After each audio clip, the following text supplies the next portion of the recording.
ఈరోజు దేశంలో ఎక్కడ జరగని విధంగా ఈరోజు విద్యా దీవెన, వసతి దీవెన అన్న కార్యక్రమాన్ని ఈరోజు మన ఆంధ్ర రాష్ట్రంలో మాత్రమే ఇవి ఉన్నాయి అని చెప్పడానికి కూడా గర్వపడతా ఉన్నాం.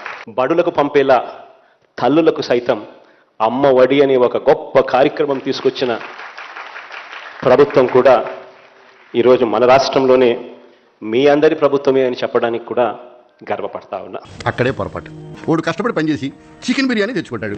వాడి దగ్గర చికెన్ ముక్క లాక్కున్నాం అనుకో, అన్నంలో పప్పు కలుపుని తింటాడు. రాబోయే సంవత్సరం ఏం చేయబోతున్నాం, రోడ్ మ్యాప్ వేద్దాం, అందరితో చర్చిద్దాం, సంఘాలు అందరినీ కూర్చోబెడదాం, మాట్లాడదాం, వచ్చే సంవత్సరం నుంచి అమలు చేద్దాం.